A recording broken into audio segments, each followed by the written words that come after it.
Okay, we have April the 24th, 1972.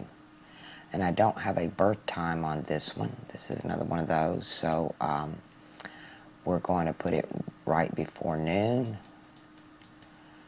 And that way I can look forward 12 hours and back 12 hours and see exactly where this moon could possibly be. And we are coming from the Rochester Institute of Technology Observatory in Rochester, Pennsylvania. Okay, so we get to shoot this one right out of the observatory. There you are on the map. And your sun is in Cetus, really. I mean, this is an unusual one to be down this far.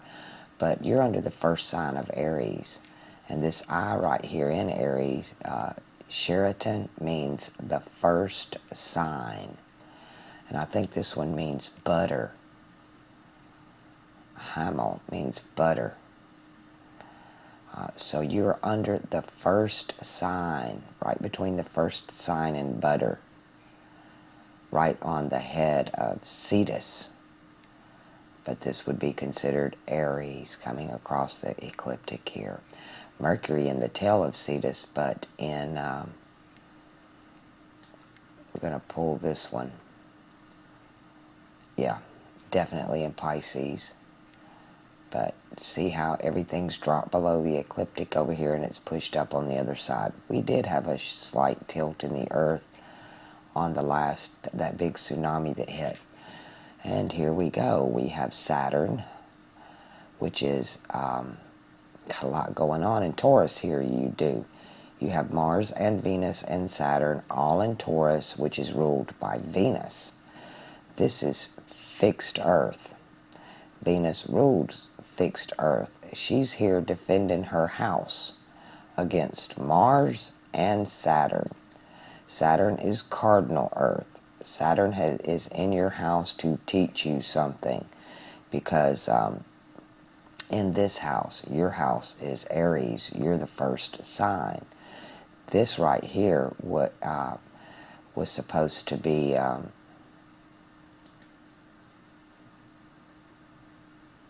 Sheraton, the first sign. You were probably on the other end of this scale, but you're clearly just an Aries.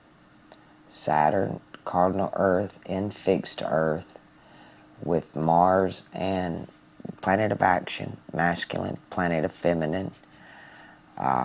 Your heart, this is what moves you inwardly, your heart and your mind, right? Your emotions. And then Saturn's there to set up boundaries. To me, Saturn is the best teacher in the zodiac. Most people hate Saturn. Saturn's got a bad rap. Saturn rules agriculture. Saturn rules the government. Right now, the government's trying to rule Saturn, if you ask me, and Saturn's not happy with what's going on. But he's a hard taskmaster. It's like going to school. Do you want a teacher that's going to actually teach you something? Or do you want somebody who's just going to waste everybody's time and you could have been better off just not going to school? You want Saturn. Trust me. Your house, your sun is just alone there. These came up over the ecliptic, Venus, Mars, and Saturn, before the sun did when you were born. Now let's take a look at the moon and see if we can peg maybe what time you were born. And don't forget about that Mercury in Pisces.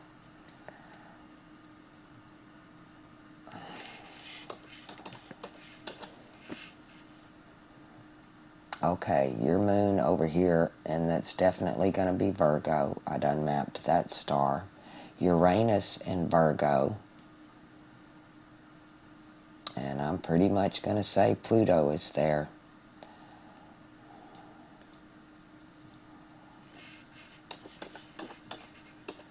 It ran a 30-year span through Virgo, doing this ritual that will culminate in 2020. History repeats itself, but variably. Let's take another pop at your moon and zoom in on that, because you got Pluto up here in the left shoulder. Uranus, in the overall scheme of things, is a relatively new planet. So it rules stuff like technology. You don't have quite a full moon, okay? So you're good on that point, but here's the deal between the moon and Pluto. The moon rules your conscious mind. Pluto rules your subconscious. And this is telling me these are Leo stars right here. So am I going, yes, I'm going to have to say your moon is in Leo. So actually that's a benefit to you for your moon not to be in Virgo.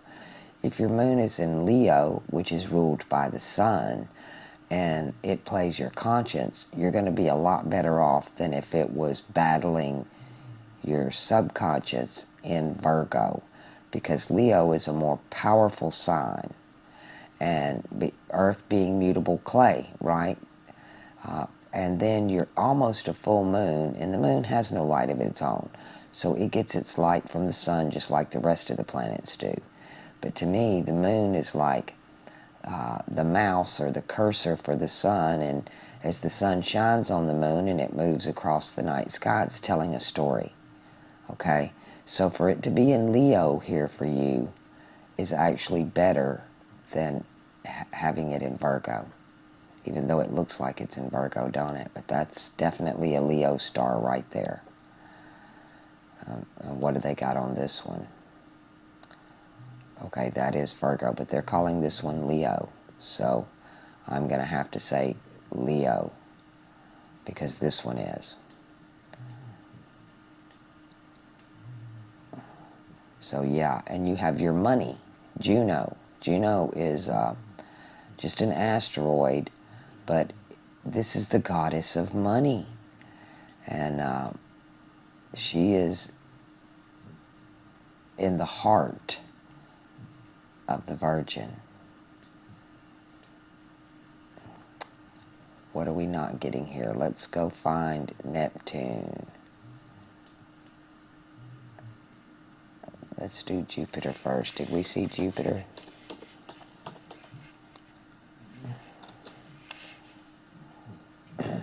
Nice placement for Jupiter. The only male masculine planet that is considered benevolent. And you have him in Sagittarius over the eye of the Sagittarian. This is a humanitarian sign. This, for Jupiter being this sign, actually forces Jupiter to be benevolent to you. Okay?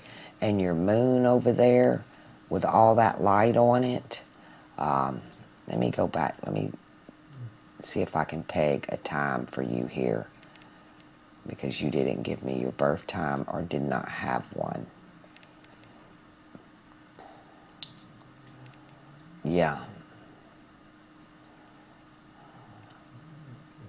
I don't know what to say, because depending on your time of birth here, if you were born any time after 12 o'clock, your moon is in Virgo.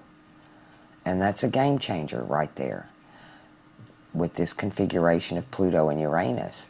So you really need to find out what time you were born, because if I move you back half a day, you're in Leo for sure. If I move you forward just a few hours, just a few minutes, you're in Virgo. So this one's on the line. You definitely need to find out your exact time of birth.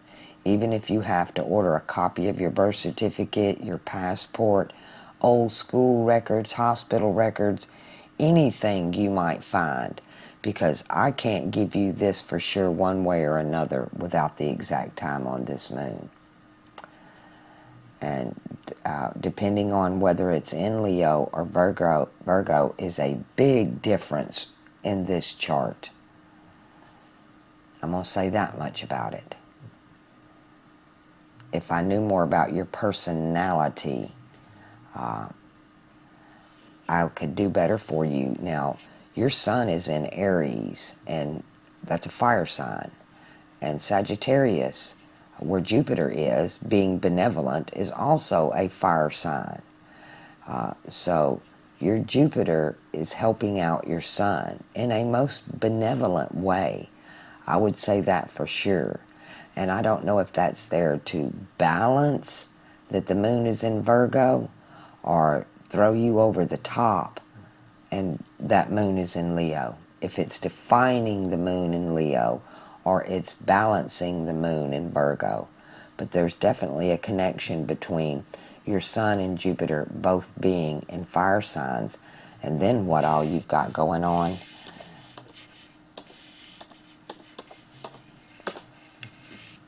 back over in Taurus. Okay, your Neptune is clearly in Scorpio. I'm going to call that one dead on because I'm seeing it sit in the claw of the Scorpio. And Neptune rules water. And Scorpio is a water sign. So Neptune, very comfortable right here. Neptune rules Pisces. Okay?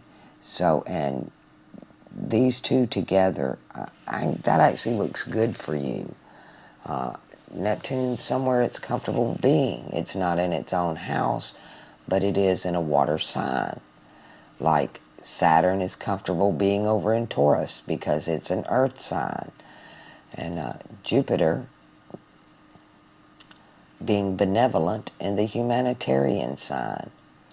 So you'll get a little bit of a break, but having Saturn in a fixed earth against Venus in its own house,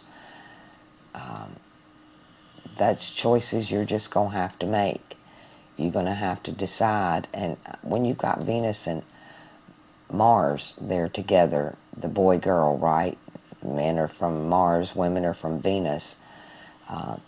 And she's exalted above Mars right now. So you might tend to be the dominant partner in the relationship. That is possible. Bullheaded actions, bullheaded love, bullheaded, just bull, bull, bull, bull.